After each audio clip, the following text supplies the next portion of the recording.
1, 2, 3. 1, 1, 2, 3.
Один, два, три. 1, 2.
Thank you all for coming. We're ready to begin.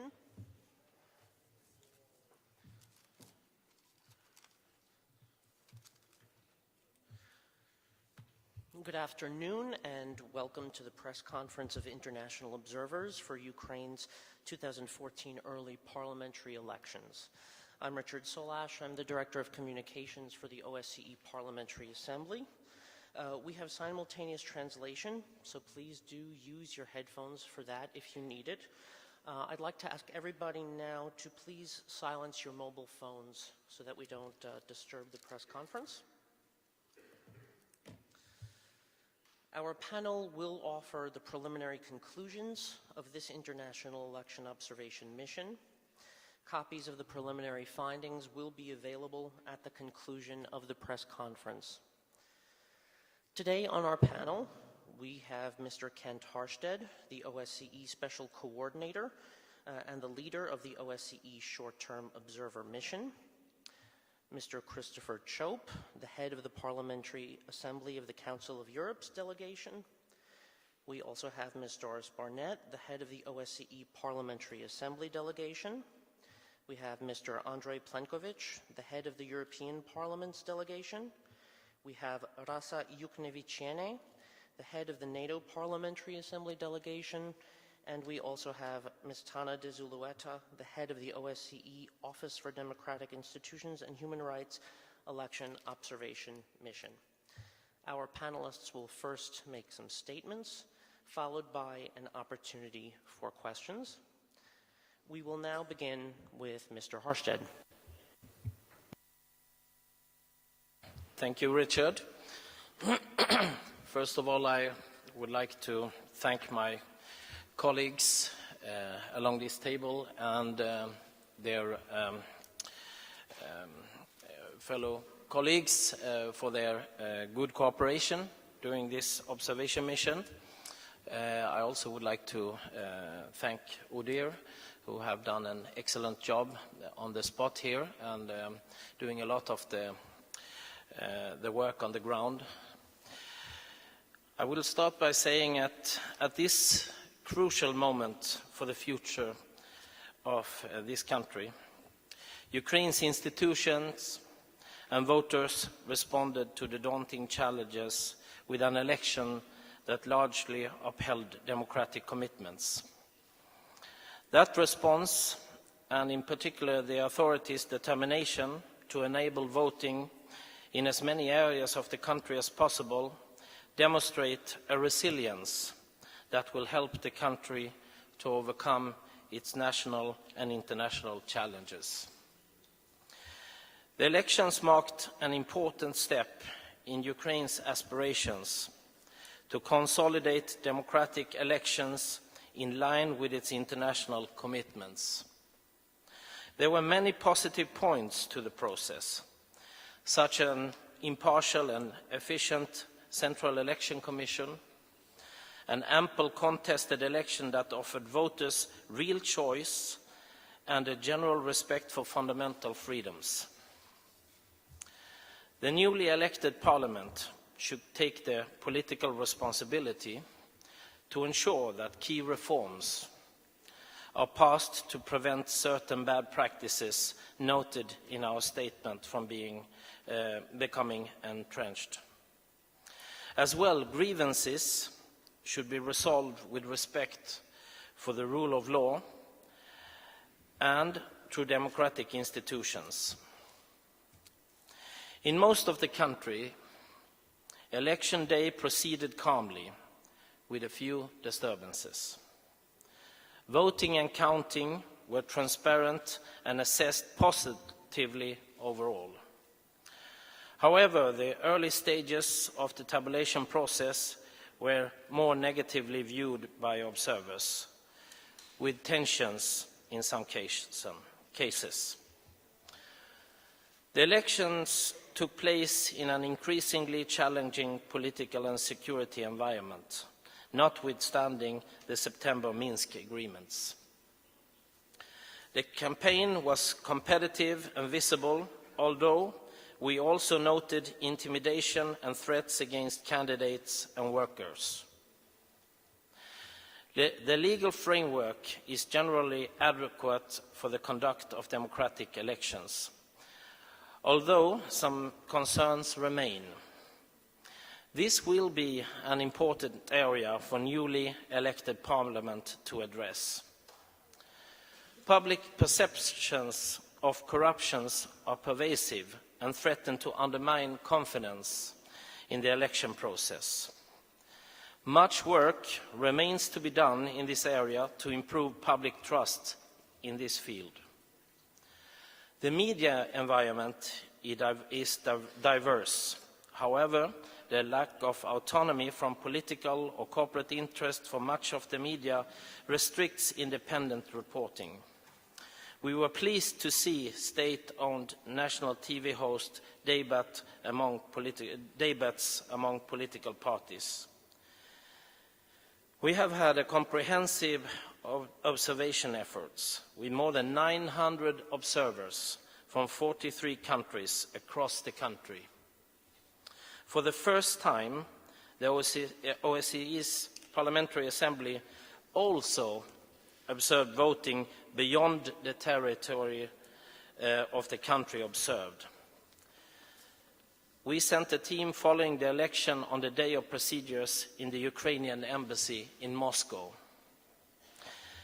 I want to say a thank you to the authorities and most importantly to the Ukrainian people for your warm hospitality throughout our entire observation process.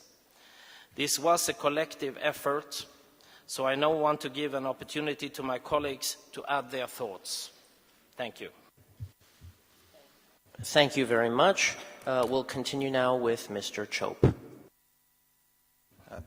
Thank you. And can I begin by thanking Kent and his team for the fantastic amount of work and good quality work that they put into this observation. And I would also like to echo his words about the really warm welcome which we've received from the Ukrainian people during our time in your wonderful country. The Council of Europe Parliamentary Assembly has been involved in monitoring elections here since 1994. We've monitored since that time every presidential and parliamentary election, and this time we brought together a team of 40 parliamentarians, in other words, elected members of parliaments from 20 different countries in the 47 member countries of the Council of Europe. And so the people we've had in our team have got a lot of experience of democracy in practice. And they've been deployed throughout the country. We had people in Odessa, we had people in Lviv, we've had people in Dnipropetrovsk, and other places which I won't seek to try and pronounce. All reported favourably on a calm and well-conducted election. I think the sombre mood which we detected amongst the Ukrainian people in these elections reflects the gravity of the crisis facing the country. The people have now chosen a new Verkhovna Rada which will be very different in composition from its predecessor. And in so doing, the Ukrainians have shown their desire for action to address their needs. The Verkhovna Rada must now accept this new mandate in the same spirit and work quickly to implement reforms, many of which are long overdue. The Parliamentary Assembly of the Council of Europe and the Venice Commission are ready to assist in this urgent and important work. And that work involves, obviously, the Constitution, reforms to the judiciary, reforms to electoral law, and implementation of a lot of very good statements about the desire to address the corrosive corruption which has bedeviled this country for so long. So there are enormous challenges ahead, and can I, on behalf of the Parliamentary Assembly of the Council of Europe delegation, say we wish the new government and the new members of the Verkhovna Rada well in their immense task that lies ahead. Thank you. Thank you. We'll continue now with Ms. Barnett. Thank you all for coming this afternoon to us. My dear colleague from the OSCE Parliamentary Assembly, my friend Kent Hersted, who led our joint endeavor here in the Ukraine, has just a couple minutes ago told you about our observations and drawn some first conclusions. As leader of the delegation of my Parliamentary Assembly, the OSCE PA, in this observation, I do, of course, support his statement. Let me reiterate two important points of the statement and tell you what I, as a German politician who really cares about your country, would like to recommend to you. First, we found it very impressive how the Ukraine managed to organize democratic elections in a situation marked by internal disputes, occupation, and an armed conflict inside the country, which is supported from the outside. Second, I want to make it perfectly clear these difficulties impacted the elections but do not invalidate them. On the contrary, our conclusions indicate that the elections largely upheld democratic standards and can therefore contribute to a quick consolidation on the democratic institutions of the country in order to lay the basis for finding ways out of the crisis. And I learned today out of the press that is also what the big neighbor, Russia, is expecting. The 27 seats that will be left empty in the new parliament serve as a stark reminder that illegal armed groups prevent voters in some parts of the country from being able to vote. These illegal actions do not call into question the validity of the overall election. We look forward to these seats being filled as soon as possible so that the representatives of those areas can join their colleagues in an open dialogue to the benefit of all Ukrainians. I would like to stress that the more than 900 observers in the international election observation that we here on the podium represent have seen irregularities which are specified in our report. There is quite some room for improvement, but what we saw yesterday were dedicated polling station workers and dedicated voters that performed well. This work could even stand up favorably in comparison with long-standing established democracies. One thing, however, does not constitute mature democratic behavior. This is when political parties or their leaders or representatives attempt to explain expected losses through electoral fraud even before election day. We all know the purpose of that. It should discredit the functioning of democratic institutions. Only strong and democratically legitimate institutions can achieve what Ukraine needs now: the implementation of necessary reforms, including relaunching of the much-needed internal and international dialogue. And let me tell you, it is not sufficient to adopt laws. Parliaments need to remain engaged to make sure that laws are implemented. Thank you. Thank you very much. Now we'll hear from Mr. Plenković from the European Parliament delegation. Thank you very much. Good day, ladies and gentlemen.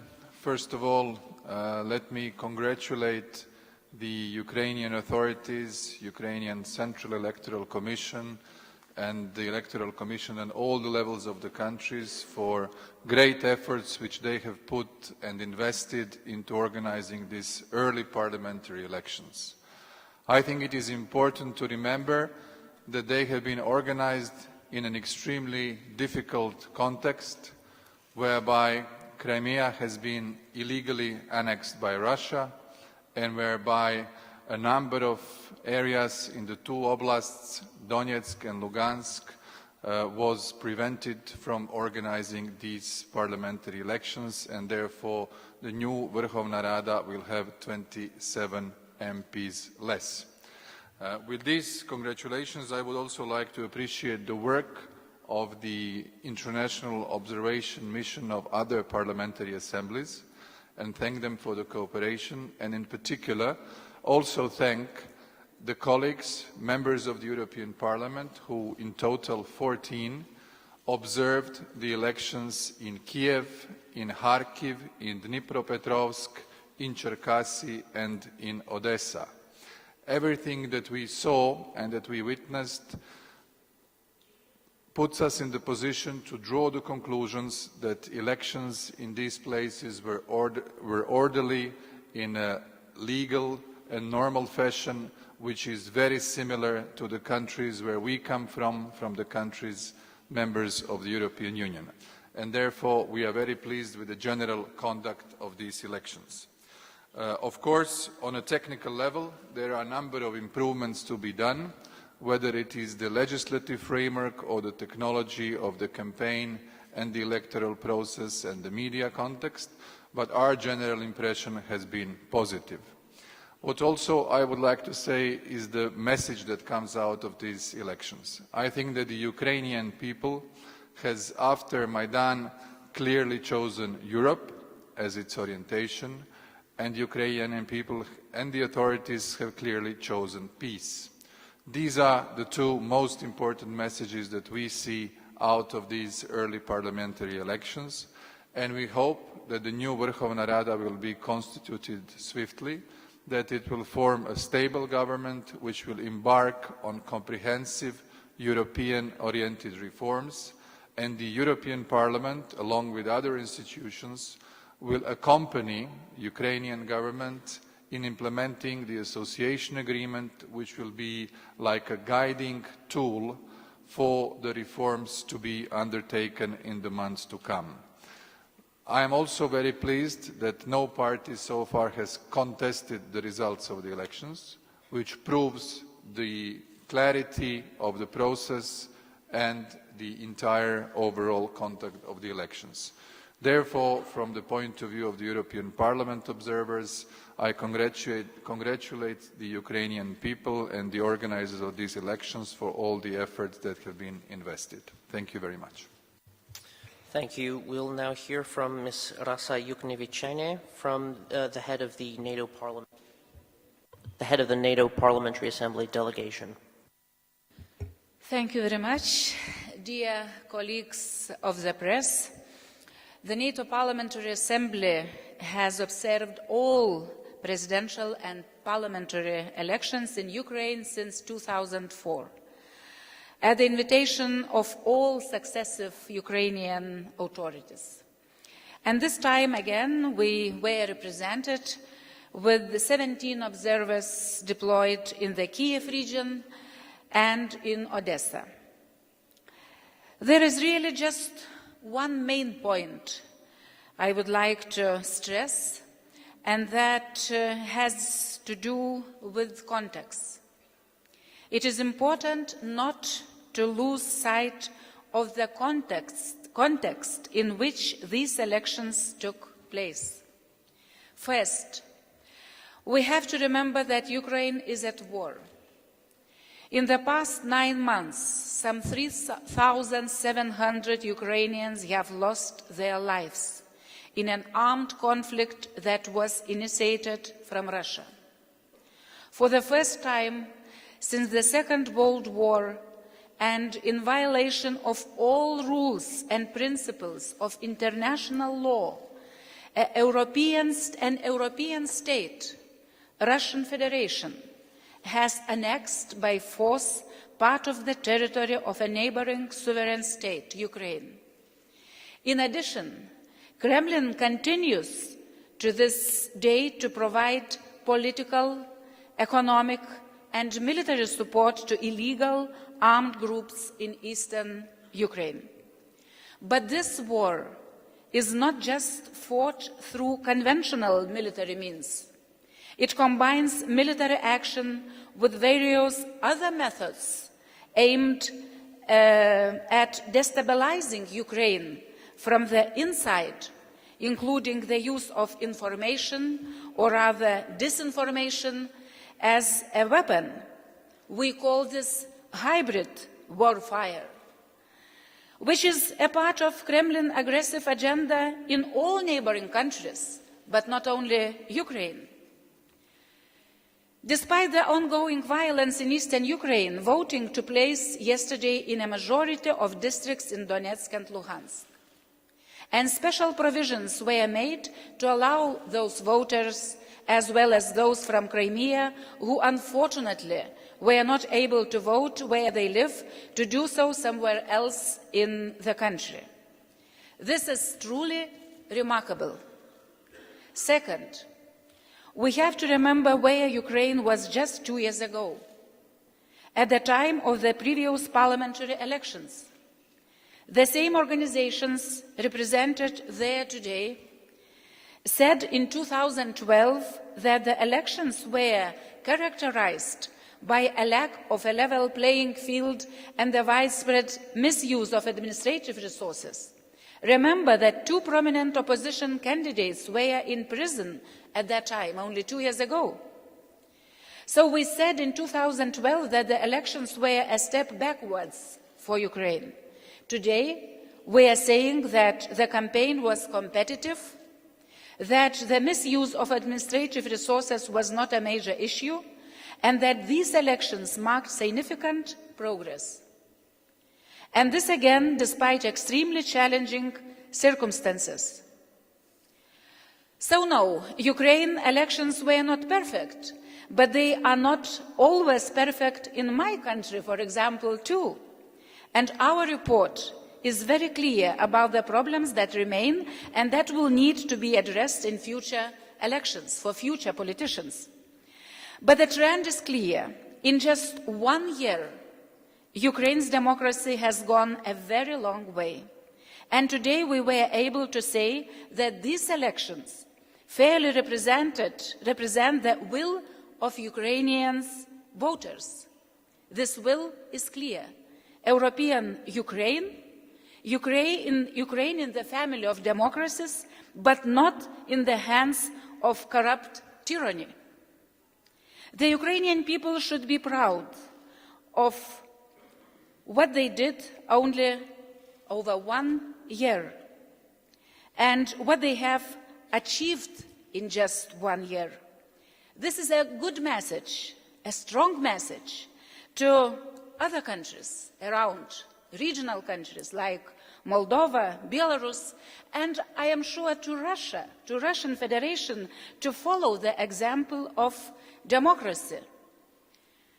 The parliament that was elected yesterday will have the difficult but important responsibility to carry this work forward and reunite all Ukrainians behind a common project for their country, free from outside interference. I would like to wish them all the best in this challenging task. Myself, being from Lithuania, I know how difficult it is to do these reforms. You are late to start them. We already are on the way to do our country reformed. It will be very difficult, but no other way. And I would like to assure you that the NATO Parliamentary Assembly will stand ready to assist you. Thank you. Thank you very much. Now I'd like to turn the floor to Ms. Tana de Zulueta from the OSCE ODIHR Election Observation Mission. Many thanks, ladies and gentlemen. Having been here since the 17th of September and watched preparations for this election over this period, together with the long-term observation mission which was deployed to all the regions, I really would like to thank the Ukrainian government for the invitation we received, but above all, the Ukrainian administration and the election administration here in Kiev and in the regions for the continuous, patient, collaboration which we have received. We have also had the assistance, and this has enabled us in sometimes challenging circumstances to deploy large numbers of people, the assistance of the security forces in this country in making sure that we felt the observers were safe. I would just like to recall, because our conclusions have been illustrated, that the assessment that we presented to you today on whether the election complied with OSCE commitments and Council of Europe standards, as well as international obligations and Ukrainian law, is a preliminary conclusion, and it has been delivered prior to the completion of the election process. The final assessment of this election will depend in part on the conduct of the remaining stages of the election process, and that includes the tabulation of results and the handling of post-election complaints and appeals. I repeat this because at his press conference today, the chairman of the Central Election Commission reminded this morning those present that 10 district election commissions were at that point in time paralyzed.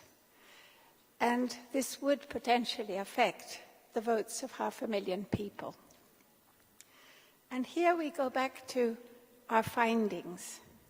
We stress, and I think this is most important, how this election was an important step forward for the aspirations of this country and to bring the democratic process in line with their international commitments. But we also point to the things that we think should be addressed. And this includes the functioning of the election administration. One thing we noted was that while we were here, more than half the members of all the district election commissions and a large portion of the precinct election commissions were replaced right up to polling day, indeed on polling day, and that's one of the problems that has arisen. Stability of the election personnel is one of the recommendations, long-standing recommendations, OSCE ODIHR has brought to the attention of the authorities. The other, of course, is comprehensive election reform. There appears to be consensus on doing this, on making the legislation, bringing it in harmony, and this would be an important step forward. This is the 11th OSCE ODIHR election observation mission to this country. Our interlocutors know our work well, and there is an ongoing dialogue, so we can build constructively on these findings. Another issue which we would like to signal is campaign finance. There has been ongoing dialogue between the Ukraine authorities and OSCE ODIHR on the reform of campaign finance regulations. In this respect, it would be good to move forward to regulations which would ensure full transparency and a genuinely level playing field and equal opportunity. During our time of observation, we also monitored the media. Media plays a crucial role. I speak to you as actors of the media in any election. Television mainly, but also now and increasingly the internet. In this respect, we look forward to see further step forward in the strengthening of a public broadcasting service which has been introduced in law but has yet to exist in practice. Also, the oversight. The National Broadcasting Council should be able to implement and exercise its responsibilities of oversight in a more robust way. This is particularly important given that television in this country is extremely varied but also dominated by business interests. A word about the representation of women. This is something we report on, and in the past, parliaments have been elected which are well below the world average in terms of the presence of women. An interesting development was the inclusion of significant numbers of women on the winnable positions in the proportional list, so we could be looking at a more balanced representation, but this did not extend to the single mandate constituencies. Very few candidates, and we shall see how many elected. But if the women are not yet abundantly represented or will not yet be in the Verkhovna Rada, once again, I would like to draw your attention to the fact that if this election was, by and large, well conducted, the hard work fell on the shoulders of an election administration largely manned by women, and they are still at work. And I would like to thank them and extend my thanks to all of you for attending our press conference, and look forward to other occasions to continue this dialogue. Thank you to our panelists. Journalists will now have an opportunity to ask some questions of the panelists. Please do wait for the microphone to come to you before you ask your question. And when you do ask your question, please start by stating your name and media affiliation. And with that, we'll take a few questions. Please raise your hand to indicate if you're interested in asking. Yes, please.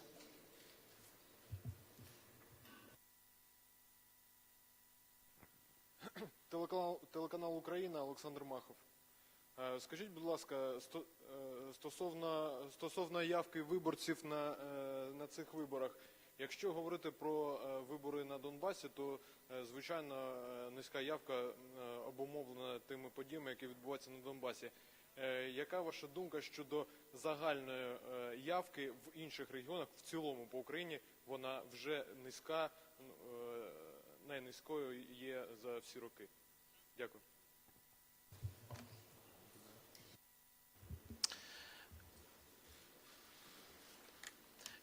Thank you for that question. Of course, we always want to have as many voters as possible in any country to use their right to vote. As already described, this country is under extraordinary circumstances. We have a situation where part of the country is illegally annexed by Russia. We have a warlike situation in part of the country.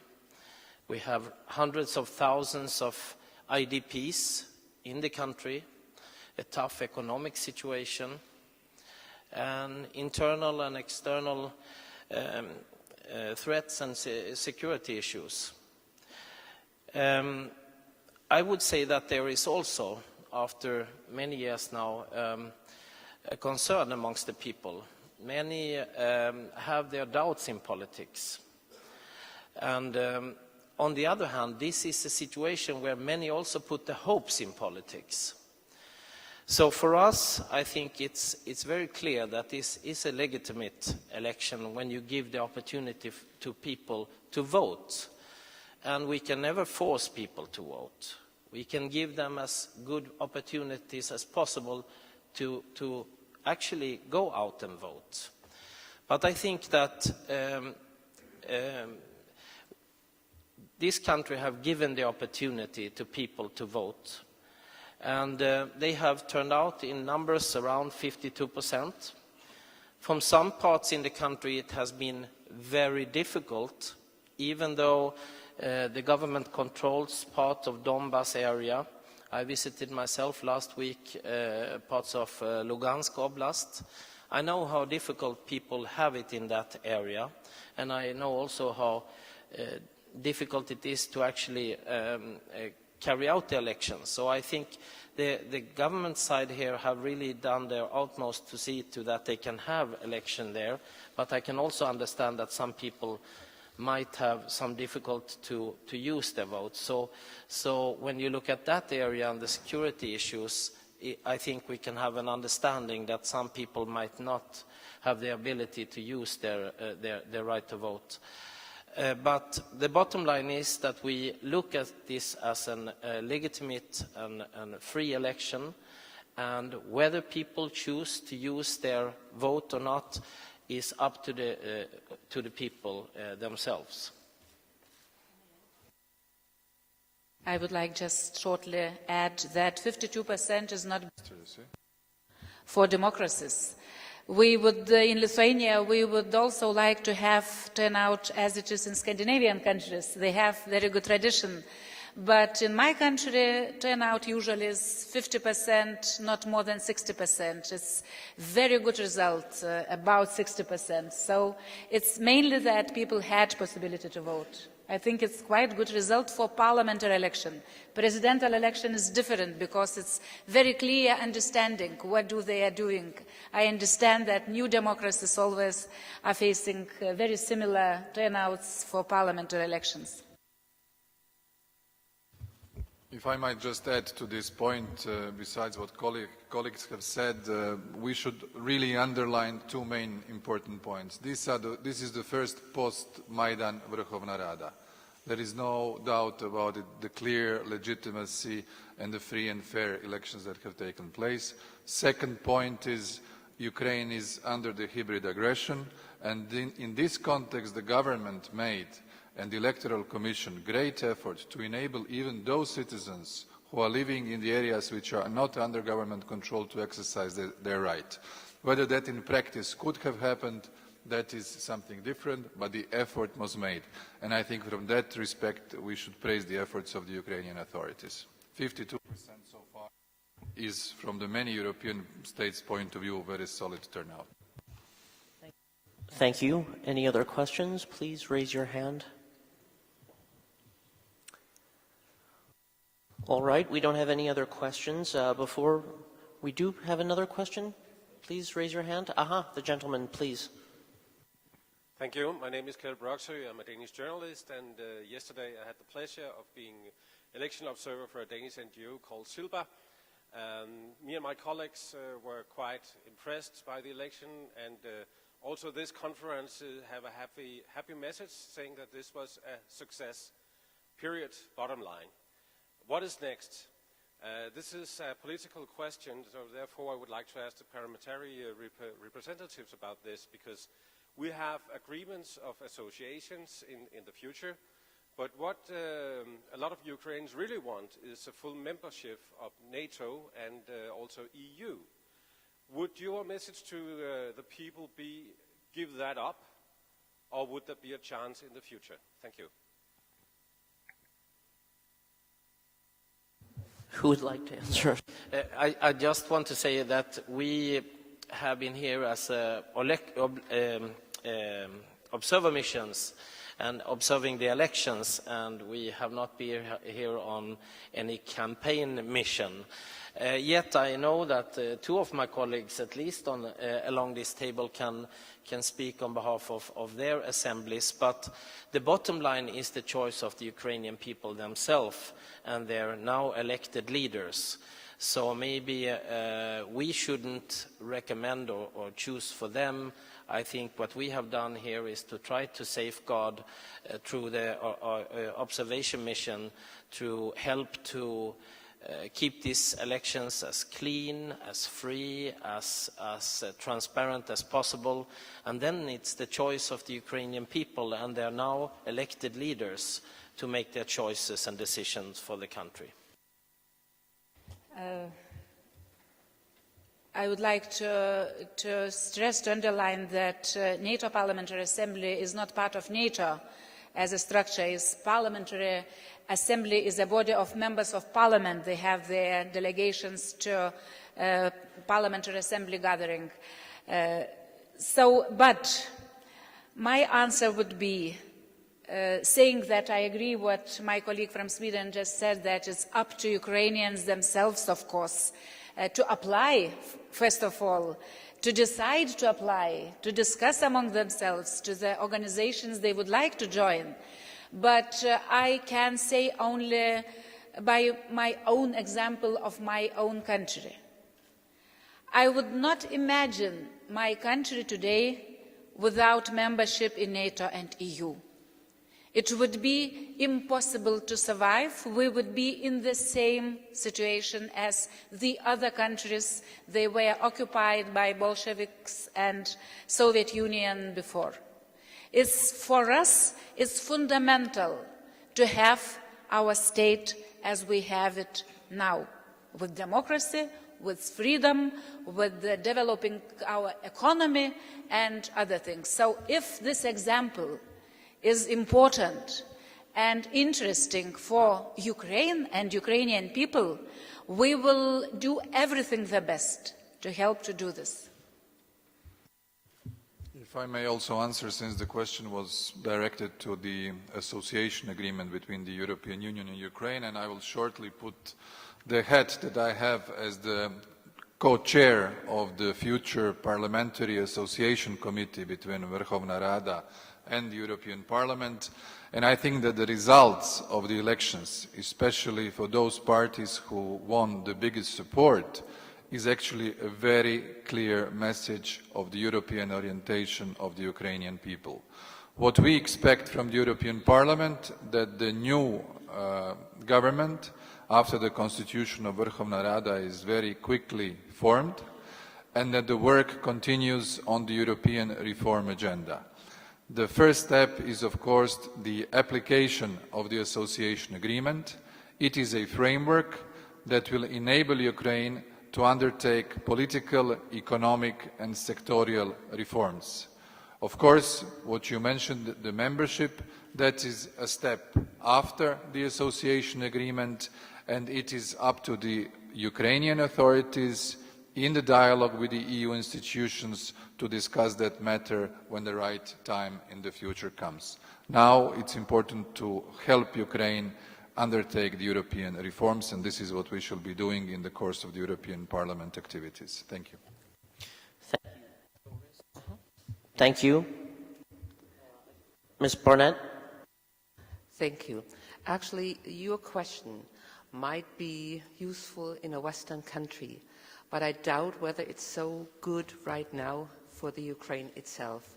The Ukraine has to heal first. The country itself has to come together first, and they have much more other problems to solve first before they think about NATO or anything like this. So please, we were just observing elections. Now we have to help them consolidate their own country, get rid of corruption, get working places, get a good education, help them with their infrastructure. That is much more important right now. Then let's do one step after the other and don't do the 10th step before we have done the first, please. Thank you. I see another hand, please, the lady here. Microphone. Thank you. Добрий день, Ганна Котовичук, телеканал ЗІК. Ми представляємо західний регіон, і я би хотіла запитати, чи фіксували ваші спостерігачі якісь особливості голосування у західному регіоні України, як пройшли вибори там, і, зокрема, це стосується голосування переміщених осіб, оскільки ми знаємо, що багато людей переїхало зі сходу України на захід у зв'язку із складною ситуацією в Україні. Дякую дуже.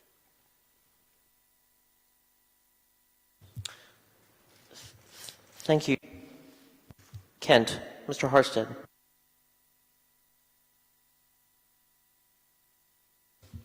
I think when it comes to reaching out to the IDPs, we recognize and appreciate the efforts that have been made by the Central Election Commission and Ukraine as such to try to accommodate all those people who have been forced to flee from Crimea, from the Donbas area to other parts of the country. Actually, when I was monitoring myself, I asked specifically about whether voters have been able to vote in those stations I went to, asking them if there was any coming from this Crimea or the Donbas area. And I found voters, not en masse, but definitely voters that have been able to vote in those voting stations. And I think we recognize in our statement the efforts that has been made and appreciate it. As you know, elections are not only done on election day. It takes even more to mobilize voters. And given the very difficult situation many of these people are in, trying to provide for their families, have fled from certain places in the country to try to make a livelihood somewhere else, it's very difficult maybe to hope for that they prioritize politics first of all. Maybe many of them are in very difficult situations. But having that said, we recognize the efforts done by Ukraine to try to reach out to these hundreds of thousands of people that now are internally displaced all over the country. And maybe I would like to ask Madame Zulueta to maybe fill in even more concerning this issue. But this is what we as a whole have recognized in our statement. We think they have done positive things, both when it comes to the legislation and other efforts by the state to reach out to them. The mobilizing factor might be difficult in the situation where they are. I think there's nothing to add to what Mr. Arstedt said. You know the numbers who actually managed to vote or registered to vote. 35,000. Thank you. I think we have a question right here, please. Carol Williams with the Los Angeles Times. Are any of you concerned that after the Ukrainian voters have sent such a clear signal of support for better relations with the European Union and the West in general, that this could further aggravate tensions with Russia and prevent a swift resolution of the conflict that's still going on in the East?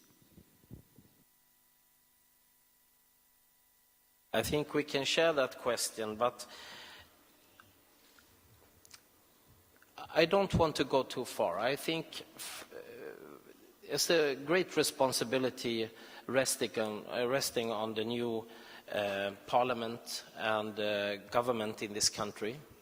I think they need a little time to consolidate the new situation in the country, to have the time to let democracy have its path, to form the coalition that will be the government, to see to the priorities of the country, and then we'll see what choices they will make. I mean, whatever choice they make, Russia will be the big neighbor, whatever choices they make. And I don't want to go too far, but the new government need to take this issue as one of their priorities and try to find a good solution to this issue, both in relation to EU, to Russia, and to other neighbors, and to try to move on. But it is the choices of the Ukrainian people and their leaders. I think it's a very valid point which you made, because after these elections and the clear political signal given by the majority of the Ukrainians, nobody can question the legitimacy of the European direction of the country. This is important. This is where the message from Euromaidan has received a political endorsement of the citizens of Ukraine, and I'm sure that Moscow will also have to take it into account. It is up to the Ukrainian authorities, with a lot of help of international community now, to assist it in peacefully reintegrating its territory into country's constitutional and legal order. But yes, I am sure that has to be support from Western countries if we want to use unique opportunity of our generation for the completion of Europe in democratic way. Europe is not only Western Europe. Because of the sad history, this part of Europe became some different kind of people, different kind of Europe. But they have right to be in the same path as other Western countries. They didn't suffer communism had. So we need to think about some kind of new Marshall Plan for the support of the country. They have these aspirations.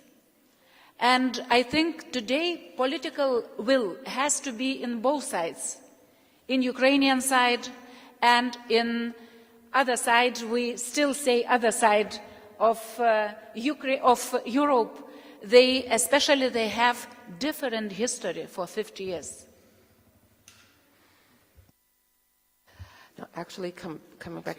Can I just say, I don't think it's a straight alternative. I think that Ukraine can be good neighbours with both the European Union and with the Russian Federation. And I think one of the problems is that the Russian Federation has got the impression over a period of time that the EU is keen to absorb and take over Ukraine in the same way as they suggest that NATO is trying to take over Ukraine. Ultimately, the future of a country depends on the will of its people. And what I detect in these elections is not that the people are saying we want to link in with the European Union and leave our connections with Russian Federation. What they're saying is they want to have a strong country, the sovereignty of which is recognised by all its neighbours. Coming back to your question, whether the Russians accept the election, I could read already in the news, on the news channels, that the Russians do so. And this is a very good sign, because we need the Russians as a partner to help to stop the fighting in the east and to get the Ukraine back together and let the country heal. And therefore it's a good sign that that Moscow already acknowledged the elections. Let me just say that through yesterday's performance here in Ukraine, Ukraine leadership is now re-energized and strengthened. The fresh election and the new mandate by the people of Ukraine give the Ukraine leadership an opportunity to find the path, both dealing with the issue of peace, but also leading to prosperity. That is the great responsibility now for the new leadership of the country. Any additional questions? Thank you very much. Before we close, I would just like to say that the full statement is available online, and there should be paper copies outside of this hall. And with that, thank you all very much for coming.